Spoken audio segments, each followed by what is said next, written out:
16 वर्षांच्या सख्ख्या भावाचा 13 वर्षांच्या बहिणीवर अत्याचार. 13 वर्षीय बहीण 26 आठवड्यांची गर्भवती.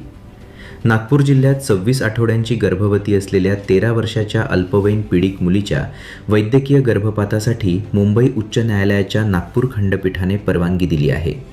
उच्च न्यायालयाच्या आदेशाने स्थापन विशेष वैद्यकीय मंडळाने सखोल वैद्यकीय आणि मानसिक तपासणी पूर्ण करून अहवाल हायकोर्टाला सादर केला आहे. या तपासणीत गर्भाची स्थिती, मुलीची 26 आठवड्यांच्या गर्भपातासाठी शारीरिक क्षमता तसेच संभाव्य वैद्यकीय गुंतागुंत यांचा अभ्यास करण्यात आला आहे. दरम्यान या प्रकरणातील 16 वर्षीय भावाला कायद्याच्या संघर्षातील बालक म्हणून वर्गीकृत करण्यात आले असून त्याला किशोर न्याय नियमांनुसार शासकीय निरीक्षण गृहात ठेवण्यात आले आहे. त्याच्याविरुद्ध भारतीय दंडसंहिता तसेच पोस्को अंतर्गत गुन्हा दाखल करण्यात आला आहे. नागपूर जिल्ह्यातील कळमेश्वर येथील इयत्ता 8वीत शिकणाऱ्या 13 वर्षीय अल्पवयीन मुलीवर तिच्या सख्ख्या भावाकडून गेल्या वर्षभरात लैंगिक अत्याचार झाल्याचे समोर आले. या अत्याचारातून ती गर्भवती झाली. तिची तब्येत बिघडल्याने दवाखान्यात नेले असता गर्भधारणा झाल्याचे स्पष्ट झाले.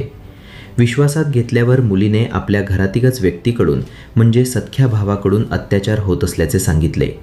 या पीडितेला सुरुवातीला इंदिरा गांधी शासकीय वैद्यकीय महाविद्यालयात दाखल करण्यात आले. त्यानंतर तिला नागपूरच्या शासकीय वैद्यकीय महाविद्यालयात हलवण्यात आले. सध्या ती 26 आठवड्यांची गर्भवती असून तिने वैद्यकीय गर्भपातासाठी उच्च न्यायालयाची परवानगी मागितली होती. मुलीच्या वडिलांनी तिच्या वतीने नागपूर खंडपीठात याचिका दाखल केली होती. न्यायालयाच्या निर्देशानुसार तज्ज्ञ डॉक्टरांचे विशेष वैद्यकीय मंडळ स्थापन करण्यात आले. गर्भपात शक्य आहे का आणि त्यातील धोके काय याबाबतचा अहवाल न्यायालयात सादर करण्यात आला. मेडिकल बोर्डाचा अहवाल आल्यानंतर न्यायालयाने मुलीला गर्भपाताची परवानगी दिली अशी माहिती सहाय्यक सरकारी वकील यांनी दिली. Bureau report, star TV 9, Kalmeshwar, Nagpur.